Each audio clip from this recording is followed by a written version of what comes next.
저는 올해 58살이 된 지방 변두리 작은 상가에서 반찬 가게를 하는 아줌마입니다. 제게는 눈에 넣어도 안 아플 28살 먹은 외아들 우진이가 하나 있습니다. 남들은 다 번듯하게 취직해서 밥벌이하고 다닐 나이에 우리 아들은 대학 졸업하고 3년째 일자리를 못 구하고 있습니다. 처음 1년은 요즘 취직이 하늘의 별 따기라니까 뭐 그래 좀 늦을 수도 있지 하고 애써 마음을 다독였습니다.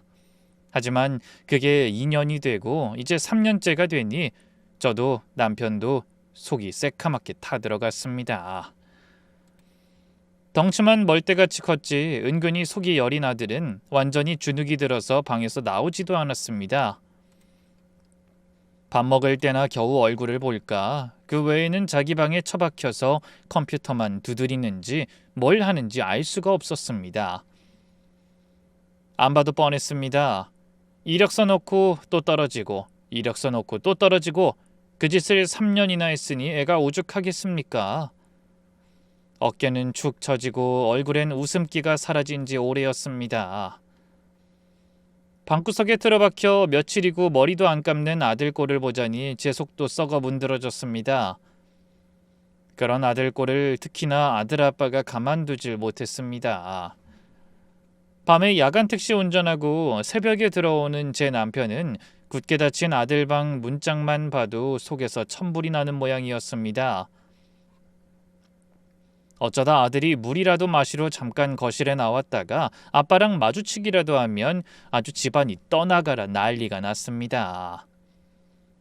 아이고 저놈의 새끼 저 왼수. 남편은 혀를 차는 소리로 시작해서 꼭 아들 들으라는 듯이 큰 소리로 저를 들먹이며 화풀이를 했습니다. 야 언제까지 네 엄마 등골 빼먹을래? 어? 밥 처먹고 잠만 자면 그 밥이 네 뱃속에서 소화가 되냐? 낯짝도 두껍다. 이놈아 차라리 나가서 노가다라도 해. 땀이라도 흘려봐야 정신을 차리지. 남편은 아들이 방 안에 틀어박혀 있는 그 자체를 견디지 못했습니다. 방구석에 처박혀서 컴퓨터나 두드릴 거면 당장 그 컴퓨터 갖다 부숴버려! 사람 구실 좀 하고 살아 이놈아! 그럴 때마다 아들은 대꾸 한마디 없이 고개를 푹 숙인 채 자기 방으로 휙 들어가 버렸습니다. 쿵 닫히는 방문을 보며 저는 가슴이 찢어졌습니다. 여보, 당신은 꼭 그렇게 애 앞에서 말을 해야 해요? 애도 속상하니까 저러는 거 아니에요. 속상? 뭐가 속상해? 3년이나 빈둥대는 놈이 뭐가 속상해?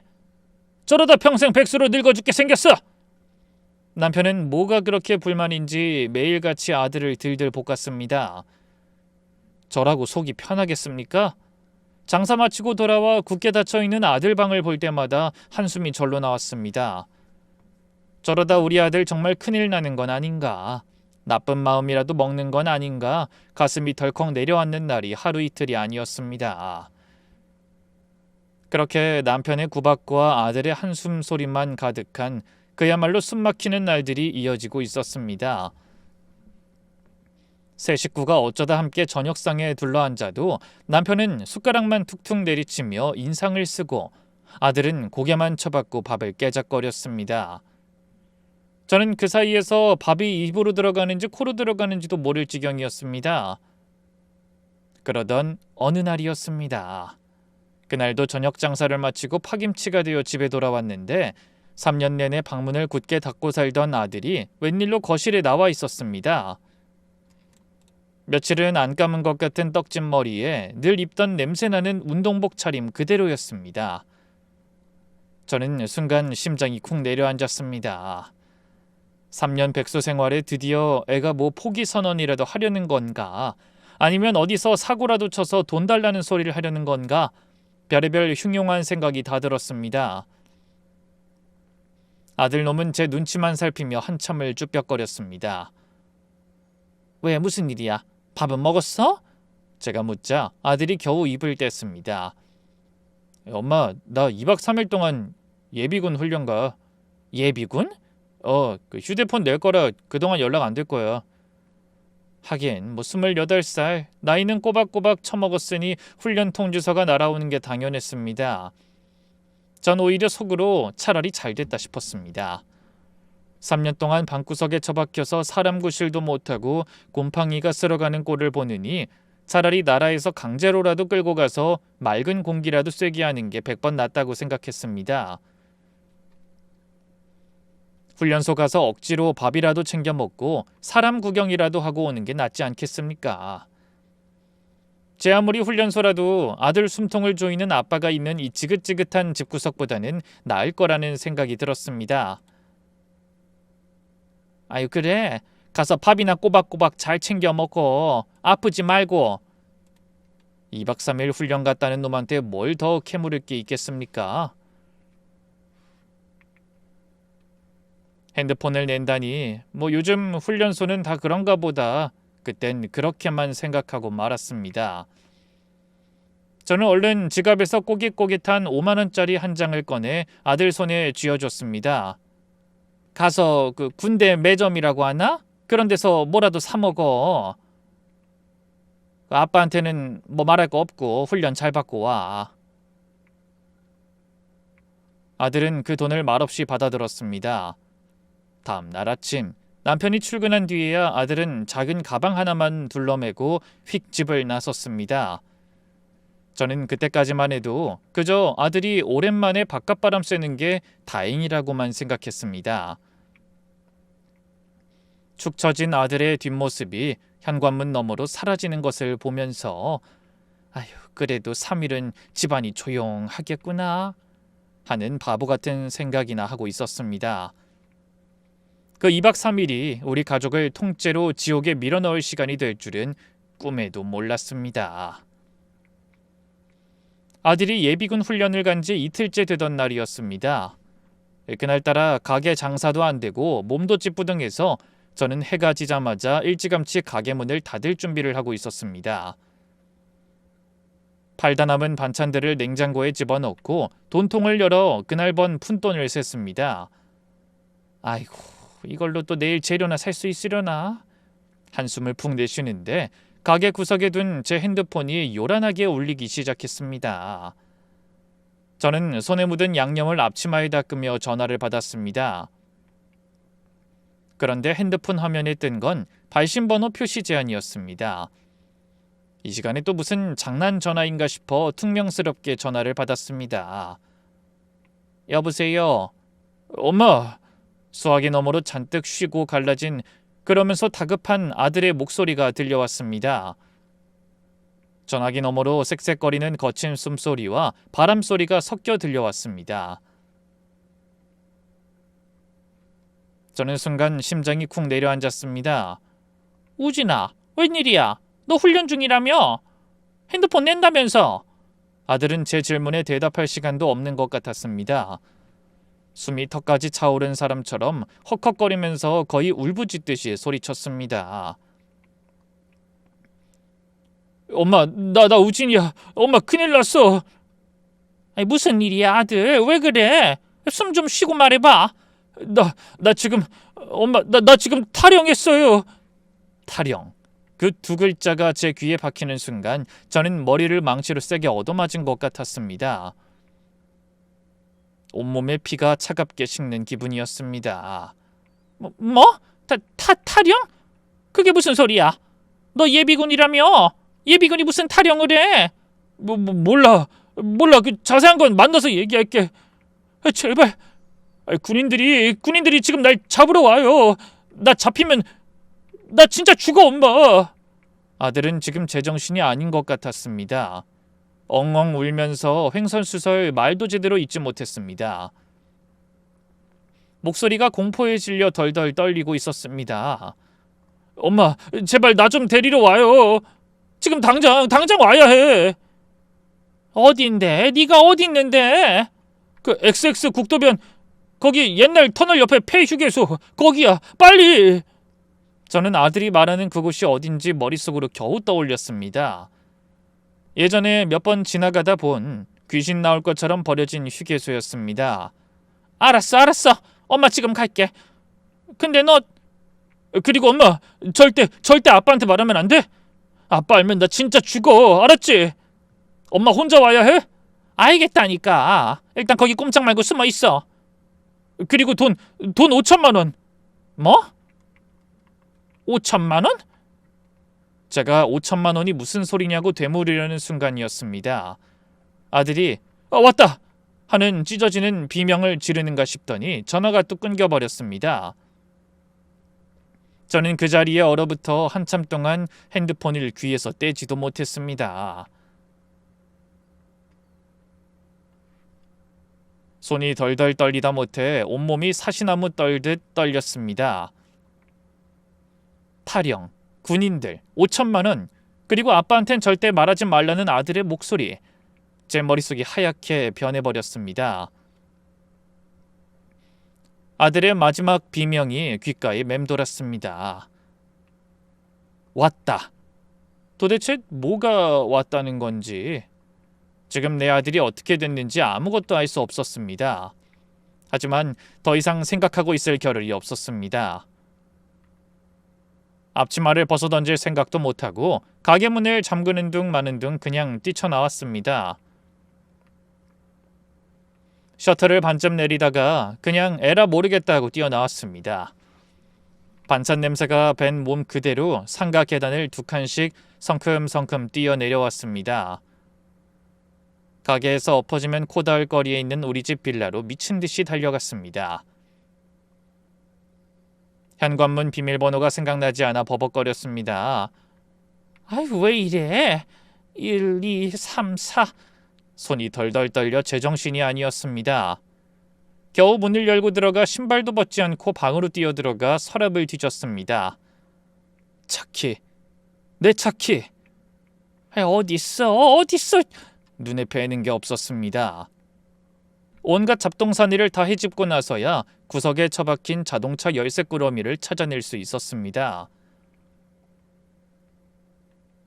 그걸 움켜쥐고 다시 현관으로 뛰쳐가려는데 쾅! 현관문이 열리는 소리가 들렸습니다. 웬일로 근무를 일찍 마치고 돌아오던 남편이었습니다. 남편은 제 꼴을 보고는 눈이 동그래졌습니다. 땀으로 범벅이 된 제 얼굴과 손에 움켜쥔 차키, 그리고 아직도 두르고 있는 반찬가게 앞치마를 번갈아 봤습니다. 당신 어딜 가기래 그래? 꼴은 또 왜 이래? 앞치만 뭐고?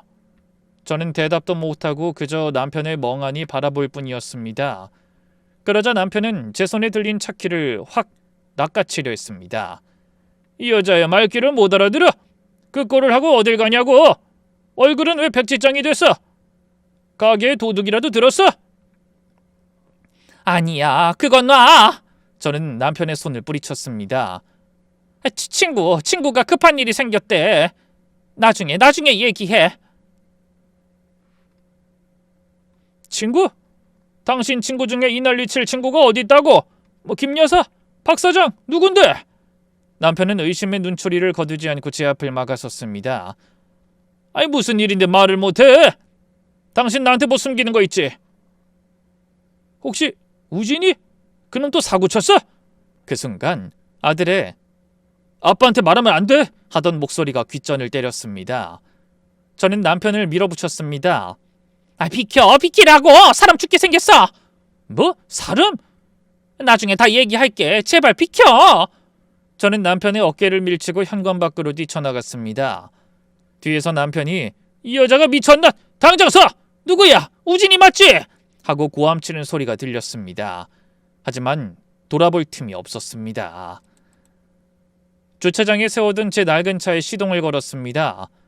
붕 하는 소리와 함께 차가 튀어나갔습니다. 백미러로 남편이 쫓아나오는 모습이 보였지만 저는 엑셀을 끝까지 밟았습니다.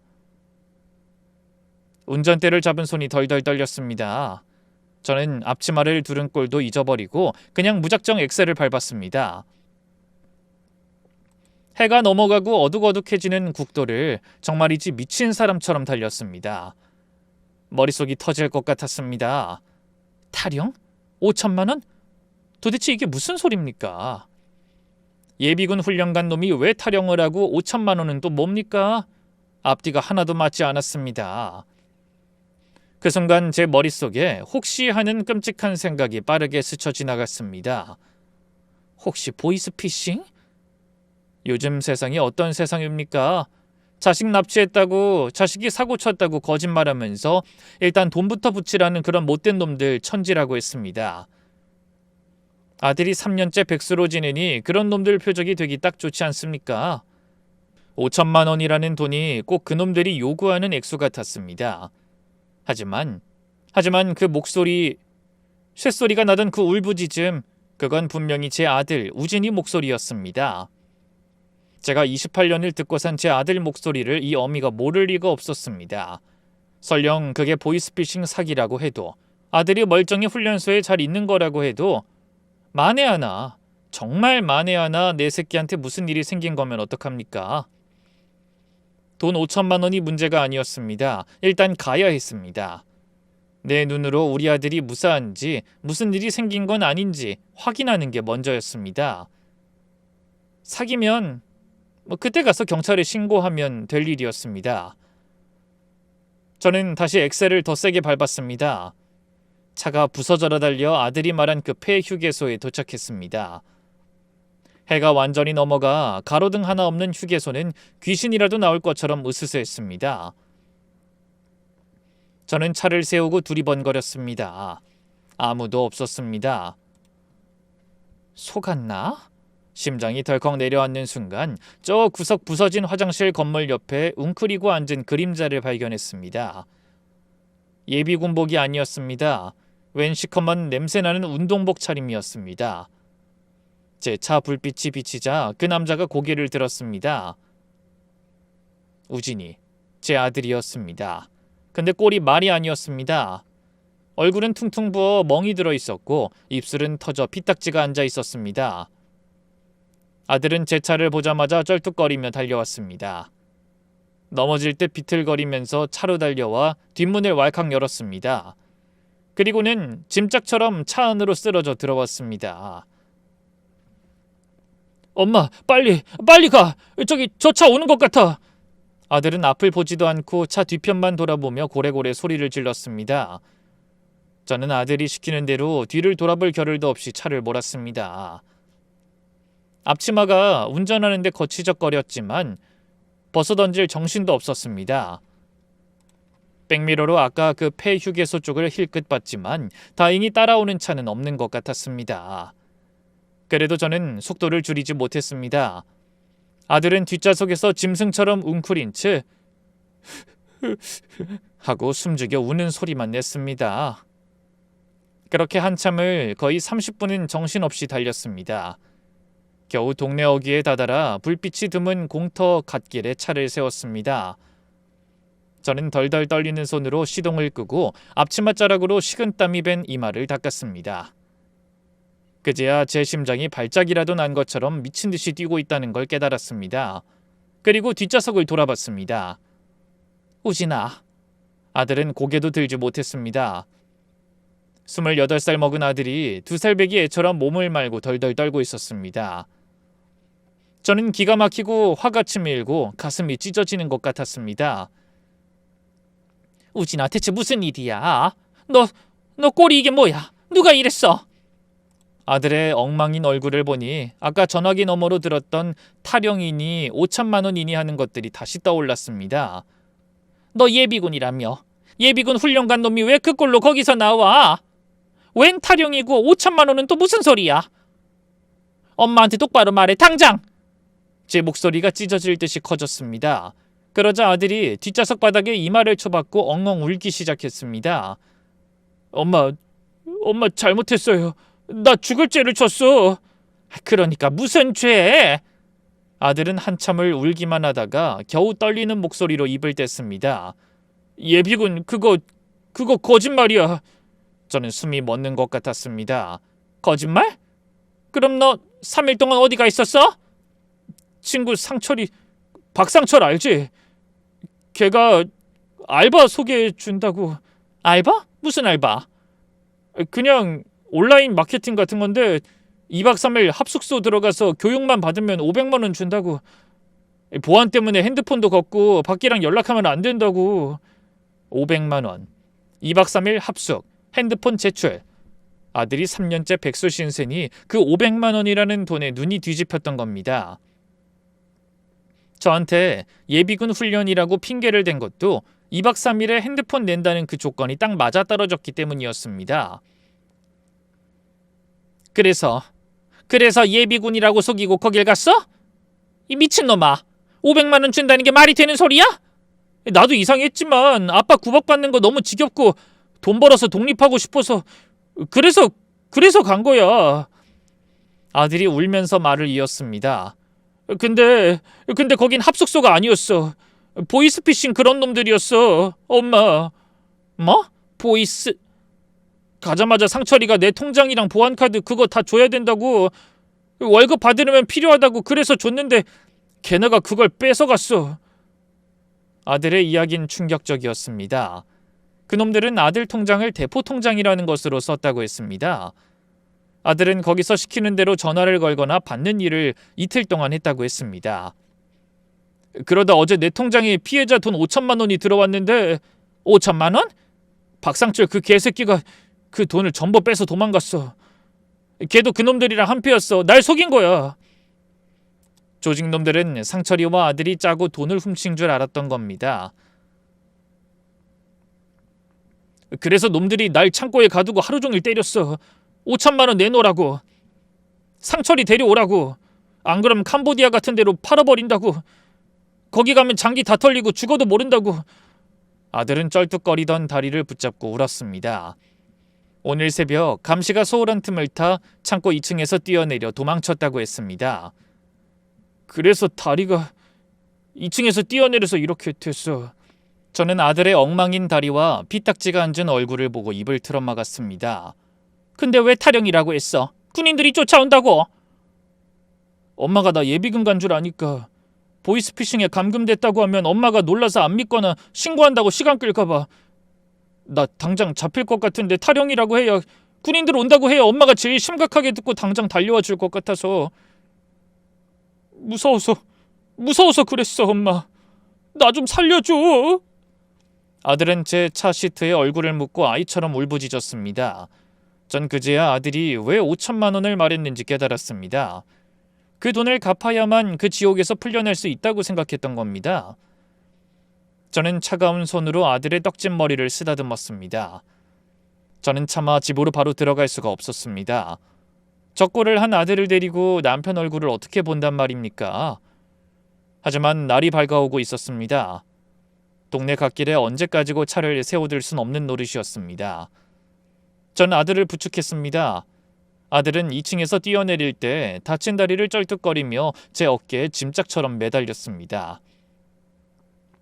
새벽녘, 쥐죽은 듯이 조용한 빌라 계단을 올랐습니다. 아들의 거친 숨소리와 제 심장 소리만 쿵쿵 울렸습니다. 제발 남편이 깊이 잠들었게. 택시 운전하고 골아떨어졌길 빌고 또 빌었습니다. 현관문 비밀번호를 누르는 손이 천근만근 무거웠습니다. 삑삑삑 소리를 죽여가며 겨우 문을 열고 들어섰습니다. 그리고 저는 그 자리에 얼어붙었습니다. 남편이 거실 소파에 시커멓게 앉아 있었습니다. 불도 켜지 않은 어두운 거실에서 담배 연기만 자욱했습니다. 저와 아들을 기다리고 있었던 겁니다. 남편은 아무 말도 하지 않았습니다. 그저 시뻘건 담뱃불만 깜빡거렸습니다. 남편은 자리에서 일어나 거실불을 켰습니다. 찰칵 소리와 함께 환한 불빛 아래 아들의 엉망진창인 몰골이 그대로 드러났습니다. 퉁퉁 부어 멍든 얼굴, 터진 입술, 흙먼지로 뒤덮인 더러운 운동복, 그리고 쩔뚝거리는 다리까지 남편의 얼굴이 일그러지기 시작했습니다. 너 그 꼴 뭐야? 여보, 그게... 제가 뭐라고 변명을 하기도 전에 아들이 제 어깨에서 스르르 주저앉았습니다. 그리고는 무릎을 꿇었습니다.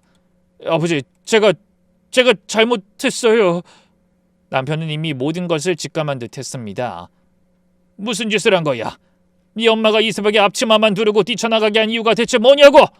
말해! 무슨 짓을 했냐고! 결국 아들은 울면서 모든 것을 털어놨습니다. 예비군 거짓말, 친구 상철이, 합숙소, 보이스피싱, 그리고 5천만 원. 아들의 말이 5천만 원에 닿는 순간이었습니다.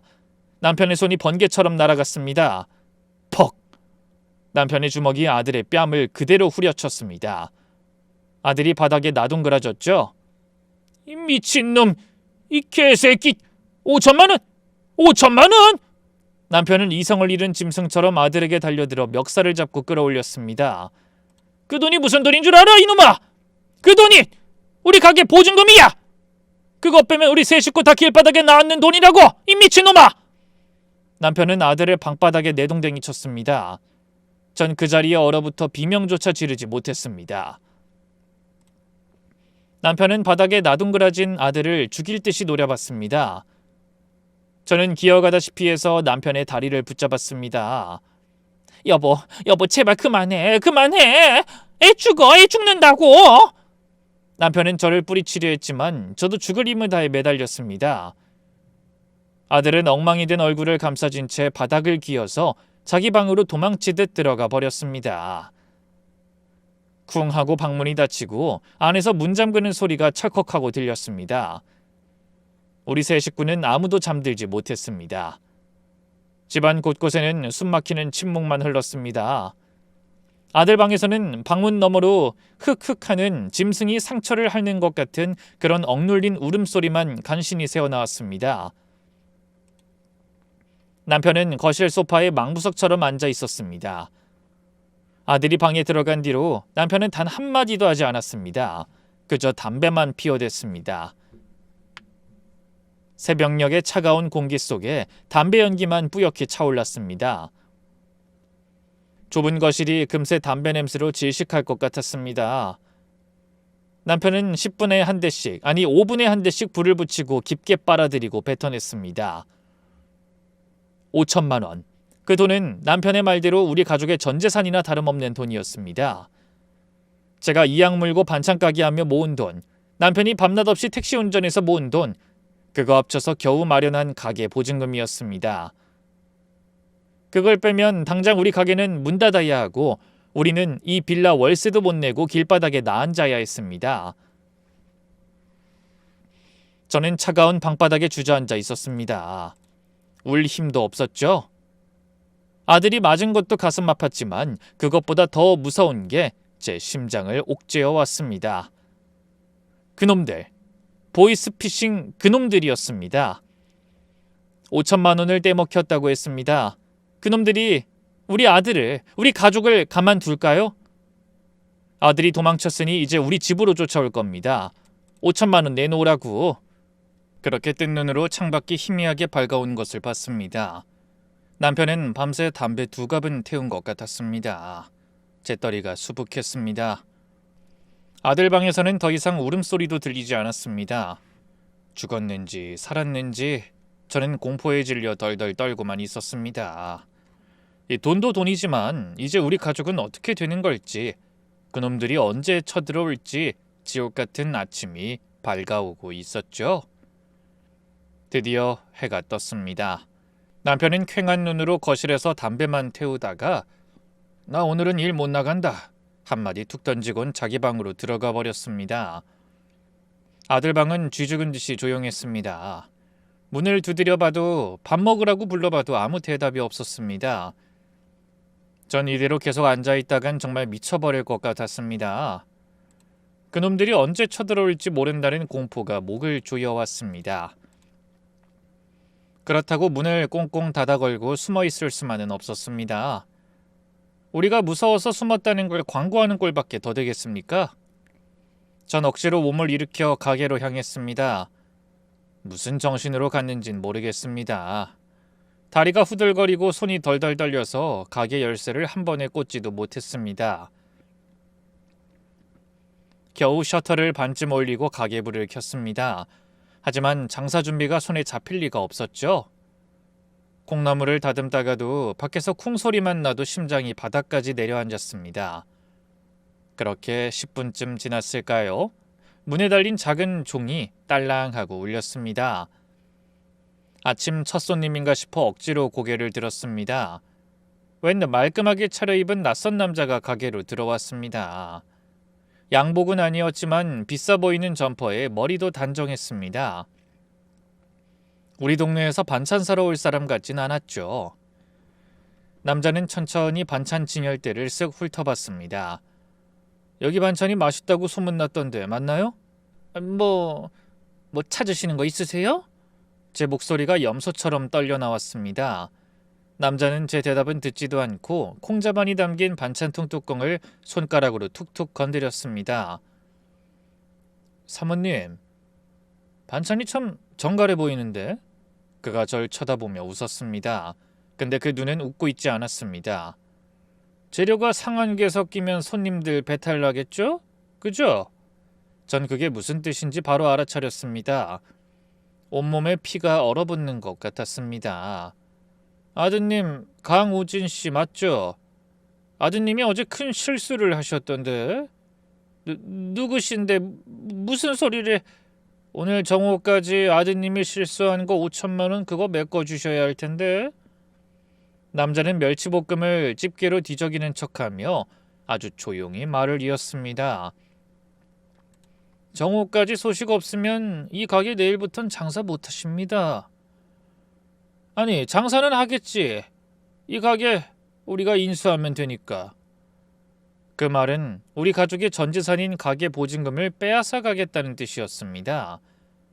아니면 어제 아드님이 2층에서 뛰다가 다리가 좀 다쳤던데 나머지 팔도 그렇게 될 수도 있고요. 남자는 가게 구경 잘했습니다. 정오에 다시 오겠습니다. 하고는 유유히 가게를 나갔습니다.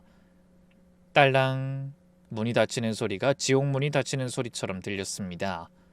전 그 자리에 주저앉아 콩나물이 담긴 바가지를 그대로 바닥에 엎어버리고 말았습니다.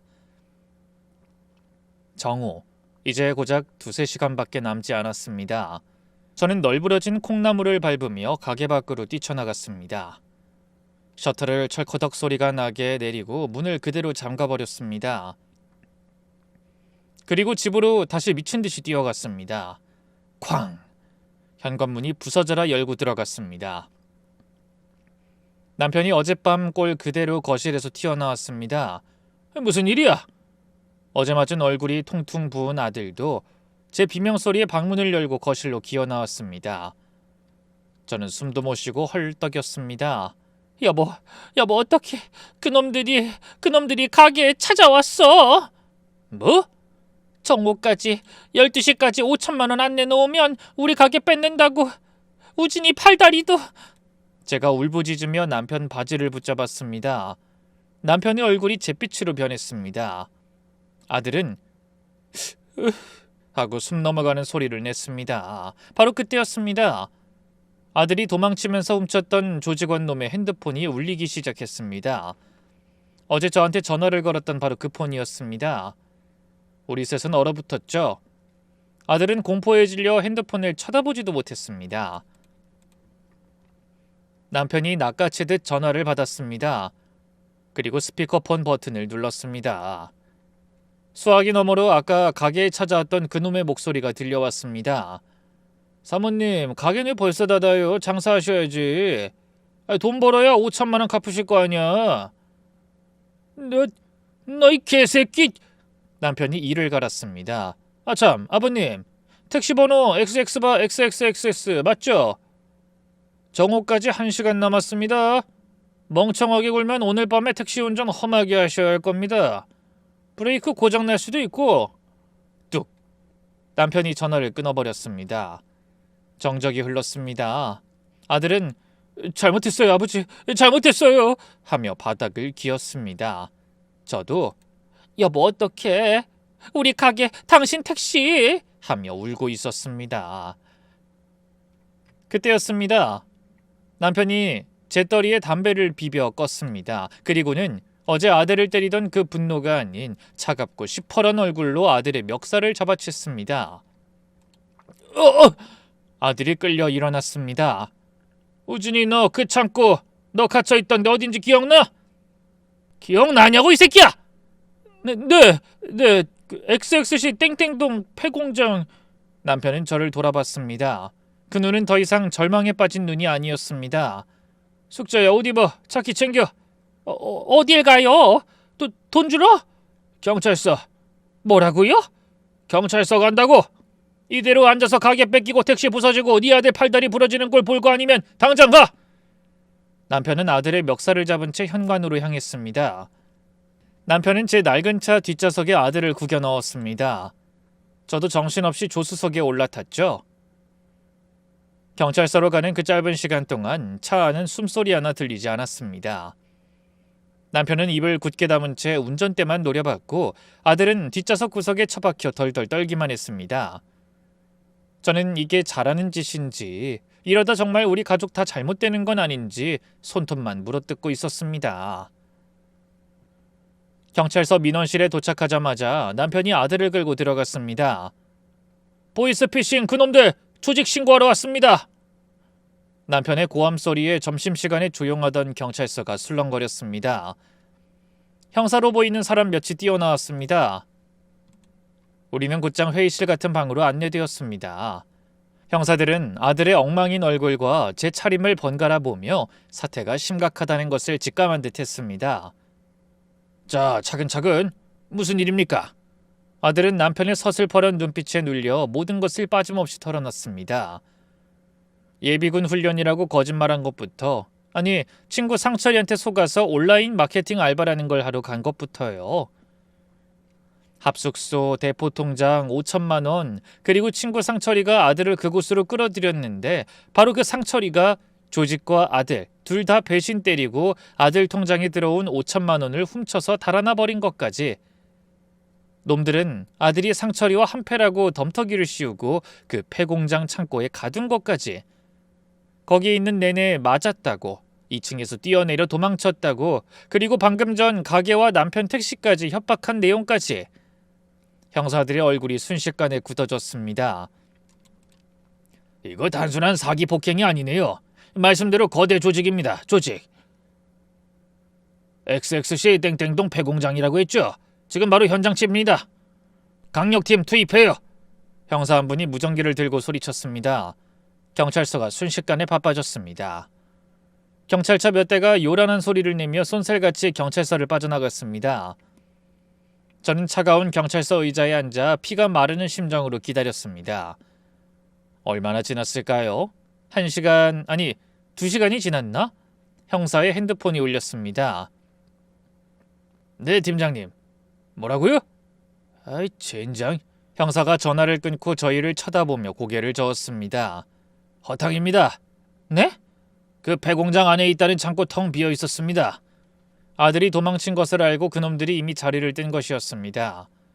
창고 안에는 먹다 버린 컵라면 부스러기랑 담배꽁초만 가득했다고 했습니다. 저는 그 자리에 주저앉았습니다. 이제 어떡한단 말입니까?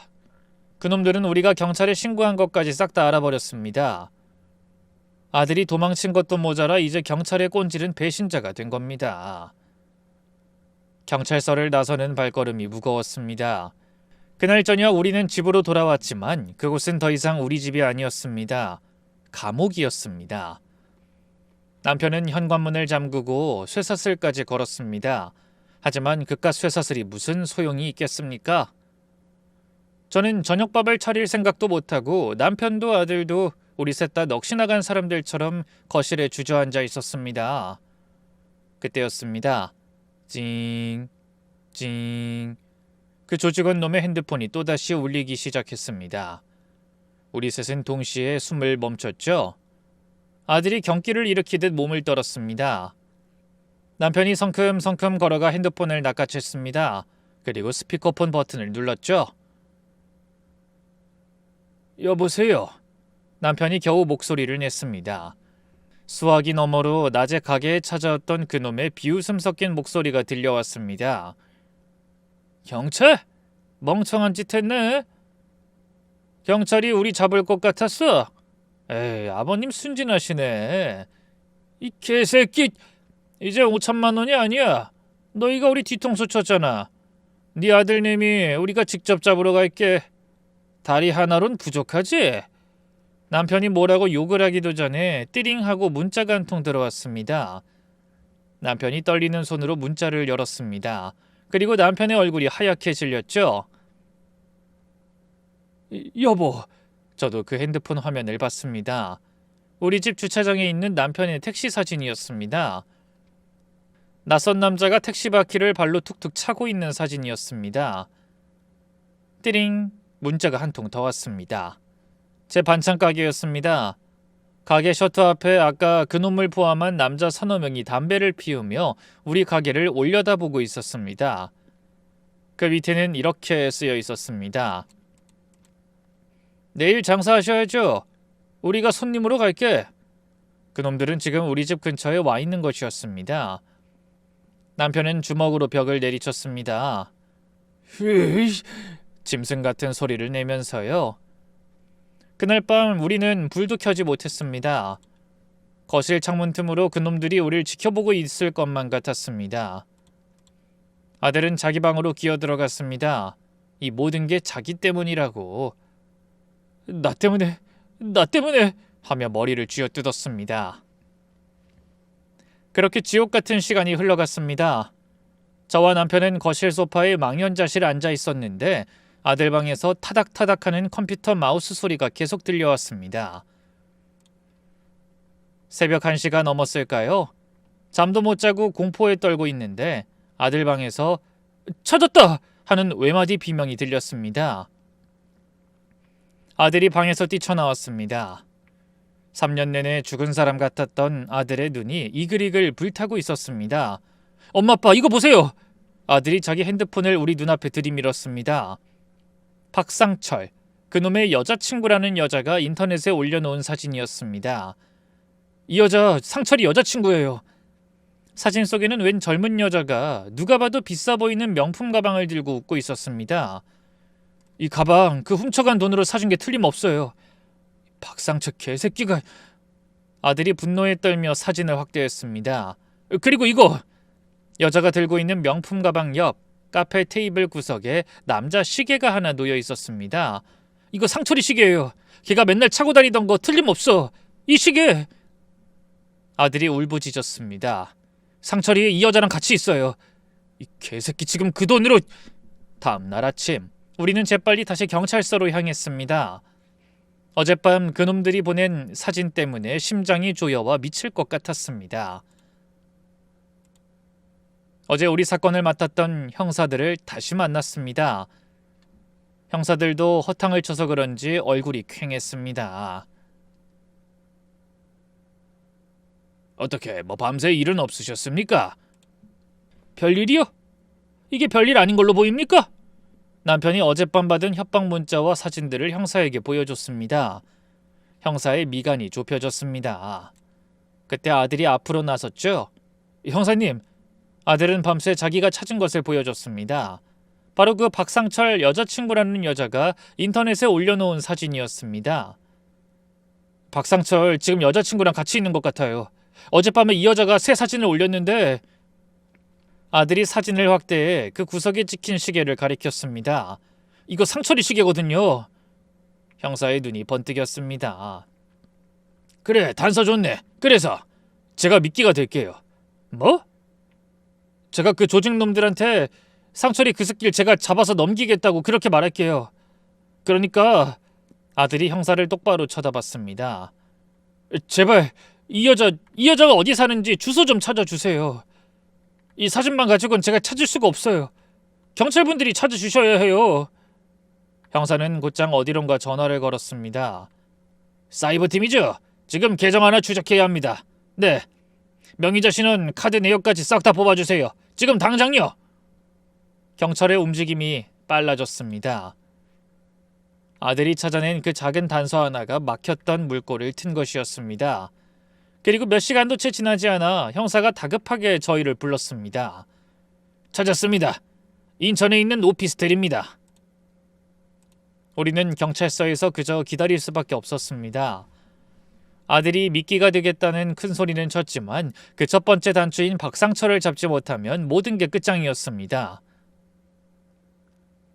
점심이 지났지만 밥알은커녕 물 한 모금 넘어가지 않았습니다. 남편은 초조하게 복도를 서성였고 아들은 두 손을 모은 채 고개만 숙이고 있었습니다. 그렇게 피가 마르는 오후가 지나갈 무렵 아까 그 형사가 다급하게 사무실로 들어왔습니다. 저희를 보더니 짧게 고개를 끄덕였습니다. 잡았습니다. 저와 남편은 동시에 자리에서 벌떡 일어났습니다. 잡았다고요? 박상철이 그놈을요? 네, 방금 인천 오피스텔 덮쳐서 그놈이랑 여자친구랑 둘 다 검거했습니다. 형사는 땀을 닦으며 말했습니다. 우리가 인터넷 사진으로 봤던 대로 그 좁은 오피스텔 방 안에는 훔친 돈으로 사들인 명품 가방이며 옷가지들이 잔뜩 널브러져 있었다고 했습니다. 돈 5천만 원을 며칠 만에 거의 다 써버린 모양이었습니다. 그놈은 뭐라고 합니까? 아들이 떨리는 목소리로 물었습니다. 뭐라고 하긴 꼴에 찔리는 건 있는지 형사들 들이닥치니까 그 자리에서 오줌이라도 쌀 것처럼 덜덜 떨면서 잘못했다고 살려달라고 아주 꼴이 가관이었습니다. 형사는 혀를 차며 말했습니다. 친구를 그 지옥 구덩이에 밀어넣고 그 돈으로 계집질이나 하고 다닌 놈의 마지막이었습니다. 그래서 저희가 그놈한테 제안을 하나 했습니다. 형사가 아들을 쳐다보며 말했습니다. 어차피 그놈 지금 잡힌 것만 해도 5천만 원 횡령에 보이스피싱 가담, 특수사기 공범입니다. 빵에서 10년을 썩어야 해요. 형사는 놈에게 이렇게 말했다고 했습니다. 너희들을 10년 썩을래? 아니면 마지막 기회 줄까? 네가 그 조직놈들 잡는 데 협력해. 네가 미끼가 돼서 그놈들 끌어내면 우리가 재판에서 그 부분 정상 참작받을 수 있게 해주지. 어떻게 할래? 형사의 말이 끝나자마자 그놈은 넙죽 엎드려 살려주세요. 뭐든지 하겠습니다. 시키는 대로 다 할게요. 라며 고개를 끄덕였다고 합니다. 형사는 저희에게 말했습니다. 이제 진짜 작전을 시작해야죠. 모든 준비가 끝났습니다. 우리는 경찰서 안 작전회의실 같은 곳에 앉아 있었습니다. 방 안쪽 구석에는 박상철 그 새끼가 형사들 옆에서 고개를 쳐받고 있었습니다. 형사들은 아들에게 그 조직원 놈의 핸드폰을 건넸습니다. 지금 거는 겁니까? 아들 낯빛이 하얗게 질렸습니다. 그래, 지금 걸어. 우리가 시키는 대로만 해. 스피커폰 켜고 똑바로 정신 차리고. 형사의 목소리는 낮고 단호했습니다. 저는 남편 손을 꽉 잡았습니다. 손에 땀이 흥건했습니다. 아들이 떨리는 손가락으로 통화 버튼을 눌렀습니다. 뚜 신호음이 몇 번 가더니 덜컥 전화가 연결되었습니다. 저 강호진입니다. 아들 목소리가 기어들어갔습니다. 수화기 너머로 비웃음 섞인 목소리가 들려왔습니다. 왜? 돈 구했냐? 아들은 형사의 눈치를 한번 힐끗 보더니 침을 꿀꺽 삼키고 외쳤습니다. 아니요. 하지만 상철이 박상철 그 개새끼 걔를 제가 잡았어요. 수화기 너머가 순간 조용해졌습니다. 아들은 형사가 시킨 대로 준비한 말을 쏟아냈습니다. 걔도 지금 잘못했다고 후회하고 있어요. 제가 설득했어요. 걔가 훔친 돈은 벌써 좀 썼지만 저희 둘이 다시 들어가서 같이 일해서 갚겠다고. 제발 저희 둘 다 다시 받아주세요. 아들의 목소리가 처절했습니다. 그건 연기가 아니었습니다. 그놈은 한참 말이 없더니 차갑게 말했습니다. 니놈들을 어떻게 믿냐? 돈 훔쳐달아나 경찰에까지 꼰지른 새끼들을. 아들은 그 말에 와르르 무너지는 것 같았습니다. 아닙니다. 그건 우리 아버지가 멋대로 하신 거고 저는 아니에요. 제발 시키는 건 뭐든 할게요. 5천만 원 아니 1억이라도 거기서 일해서 갚을게요. 제발.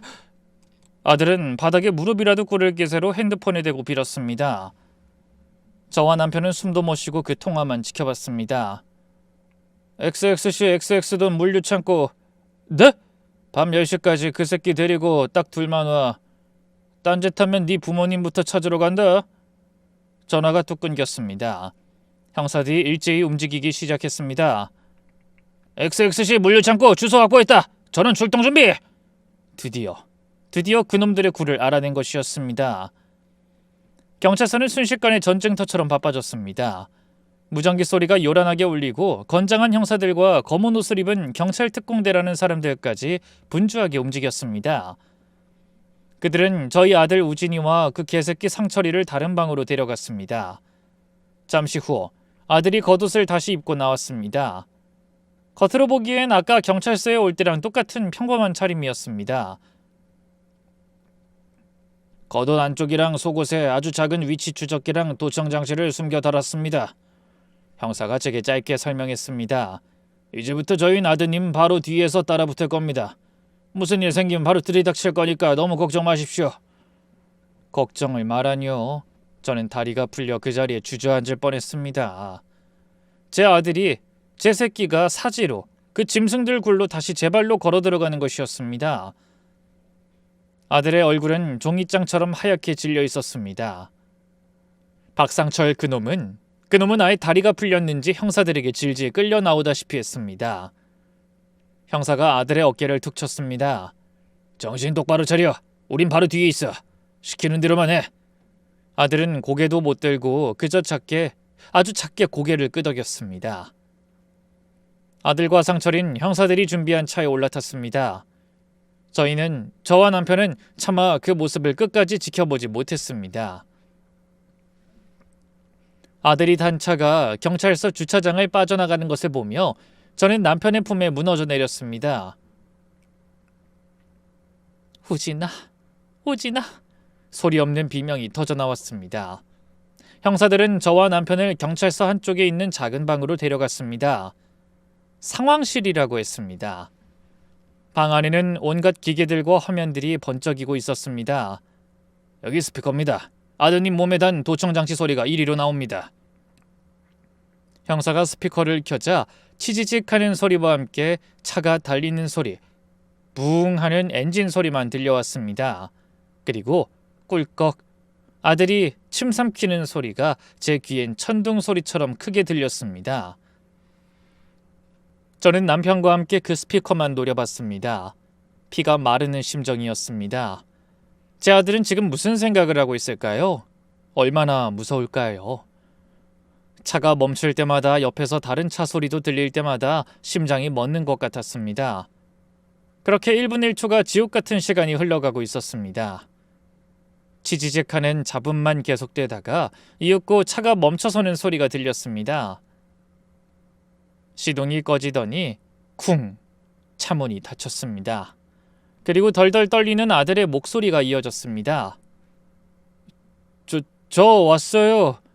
발자국 소리가 서걱서걱하고 다가오는 소리가 들리더니 낯선 남자의 목소리가 들려왔습니다. 새끼들 진짜 왔네? 네. 일단 들어가서 얘기하지. 철컥 쿵. 무거운 쇠문이 열리는 소리가 들렸습니다. 야, 쇠파이프 갖고 와. 이 새끼들 딴 생각 못하게. 쇠파이프. 그 말이 스피커를 통해 제 귀에 박히는 순간 저는 숨이 멎었습니다. 여보, 어떻게 쇠파이프라니? 남편이 제 입을 틀어막았습니다. 쉿, 가만히 있어. 그때였습니다. 상황실을 지휘하던 형사가 무전기에 대어 고함을 질렀습니다. 지금이다! 쳐! 와장창. 스피커 너머로 세상이 무너지는 듯한 소리가 터져나왔습니다. 경찰이다! 꼼짝마! 손 머리 위로 올려! 전부 엎드려! 아이! 이 개새끼들이! 퍽퍽! 잡아! 저놈 잡아! 스피커에서는 온갖 욕설과 쇠붙이가 부딪히는 소리, 사람들이 넘어지고 맞는 소리, 악! 하는 비명소리가 뒤엉켜 터져나왔습니다. 저는 남편을 붙잡고 부들부들 떨었습니다. 우진아, 제발! 그 아수라장이 몇 분이나 이어졌을까요? 1분? 아니 10초? 영원 같던 시간이었습니다. 요란했던 소리가 잦아들고 형사들의 거친 숨소리만 들려왔습니다. 그리고 저희가 그토록 기다리던 목소리가 들렸습니다. 아까 그 지휘하던 형사가 아들 몸에 달린 도청 장치를 통해 현장과 교신하는 것 같았습니다. 현장 무사한가? 잠시 정적이 흘렀습니다. 그리고 현장의 형사 목소리였습니다. 팀장님, 전원 검거! 강호진 씨, 박상철 씨 모두 무사합니다. 그 말을 듣는 순간 저와 남편은 그 자리에 다리가 풀려 주저앉았습니다. 긴장이 한꺼번에 풀리자 눈물이 비 오듯 쏟아졌습니다. 남편은 하며 환갑이 다 된 나이에 애처럼 어깨를 들썩이며 울었습니다. 저도 감사합니다.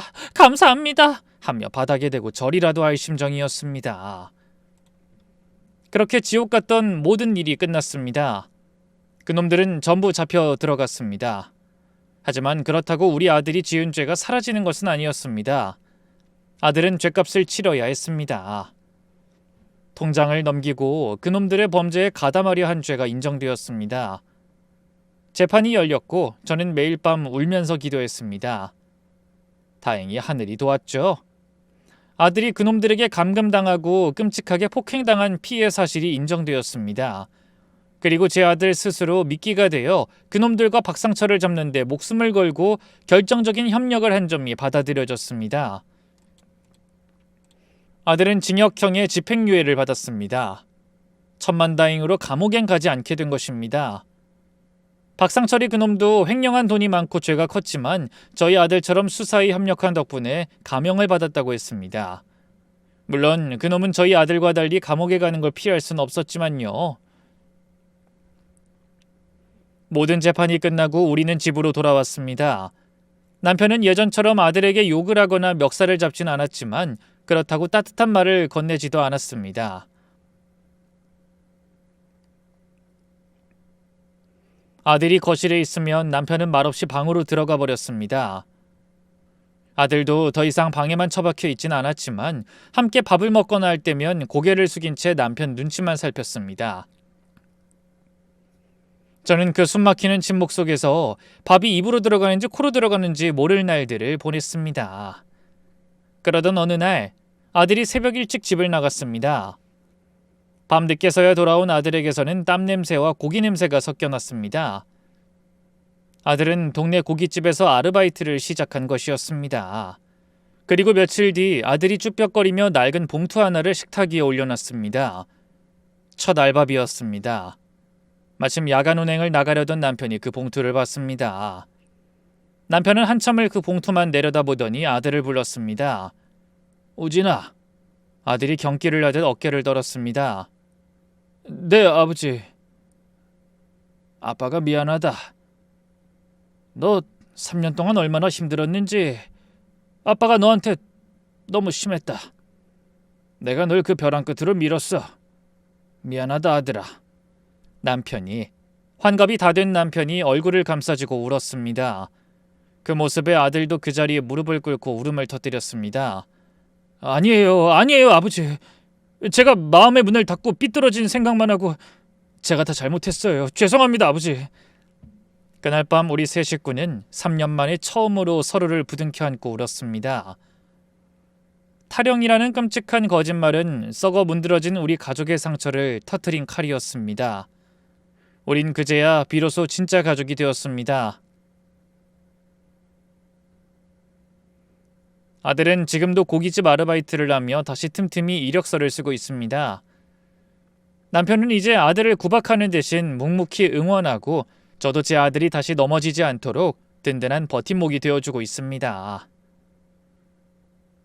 그날의 끔찍했던 탈영 소동은 우리 가족에게 다시 없을 큰 시련이자 가장 값비싼 교훈이 되었습니다.